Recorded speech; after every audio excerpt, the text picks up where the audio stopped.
ശക്തമായ ത്രികോണ മത്സരം നടക്കുന്ന പാലായിൽ ഇടത് വലത് മുന്നണികളും എൻ.ഡി.എയും ഉറച്ച വിജയപ്രതീക്ഷയിലാണ്.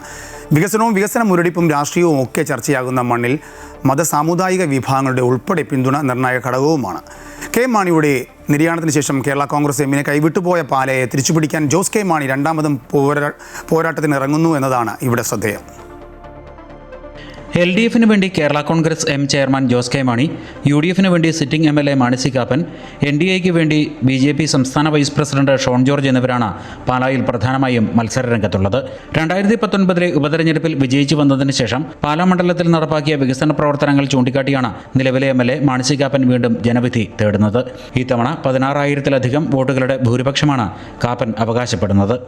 കഴിഞ്ഞ 5 വർഷമായിട്ട് മുടക്കിയിട്ടിരുന്ന പദ്ധതികൾ UDF അധികാരത്തിൽ വന്നാൽ പൂർണ്ണമായി പൂർത്തിയാക്കാൻ കഴിയുമെന്നും, അതുകൂടാതെ വാഗമണ്ണിൽ നിന്നൊരു റോഡ് ഇലീഗലിലേക്കും ഇലവിഴ പുഞ്ചിലേക്കും കണക്ട് ചെയ്യുന്നത്, പിന്നെ ഒരു ഫുഡ് പാർക്കും കോൾഡ് സ്റ്റോറേജും, പാലായിൽ നിന്ന് എറണാകുളത്തേക്ക് ഒരു സ്റ്റേറ്റ് റോഡ് 1 മണിക്കൂർ കൊണ്ട് ചെല്ലുന്ന, പിന്നെ അരുണാപുരം റെഗുലേറ്റർ കം ബ്രിഡ്ജ് അങ്ങ് ഇരാറ്റുപേട്ട വരെ വെള്ളം നിൽക്കും, ബോട്ടിംഗ് ഉണ്ടാവും. ഇതൊക്കെയാണ് ഞങ്ങളുടെ പദ്ധതി.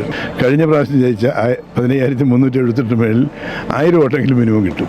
അതേസമയം പാലായുടെ അഭിമാനം വീണ്ടെടുക്കാനുള്ള പോരാട്ടമെന്നാണ് ജോസ് കെ മാണി പാലായിലെ തെരഞ്ഞെടുപ്പിനെ വിശേഷിപ്പിക്കുന്നത്. കഴിഞ്ഞ 7 വർഷത്തിനിടെ പാലായിൽ ബൃഹത്തായ ഒരു പദ്ധതികൾ നടപ്പാക്കാൻ നിലവിലെ MLAയ്ക്ക് കഴിഞ്ഞിട്ടില്ലെന്ന് ജോസ് കെ മാണി ആരോപിക്കുന്നു. MP എന്ന നിലയിൽ മണ്ഡലത്തിന്റെ വിദ്യാഭ്യാസ ടൂറിസം മേഖലകളിലെ വികസനത്തിനായി നടപ്പാക്കിയ പദ്ധതികളും ജോസ് കെ മാണി ഉയർത്തിക്കാട്ടുന്നു. വികസനത്തിന് ഈ നാട് മാതൃക നൽകിയ ഒരു പ്രദേശമാണ്. പക്ഷേ കഴിഞ്ഞ 7 വർഷക്കാലമായി നമ്മുടെ ഈ നിയമസഭാ മണ്ഡലത്തിൻ്റെ ആ പ്രകാശത്തിന്, ആ മുന്നേറ്റത്തിന് തീർച്ചയായും മങ്ങലേറ്റിരിക്കുകയാണ്.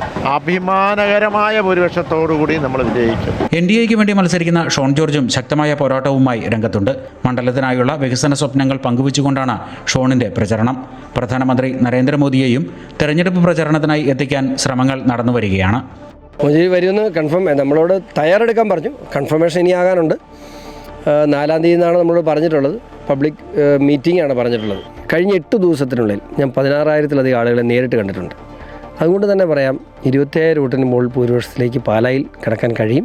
ക്രൈസ്തവർ അടക്കമുള്ള വിവിധ സാമുദായിക സംഘടനകളുടെ നിലപാട് പാലായിൽ നിർണായകമാണ്.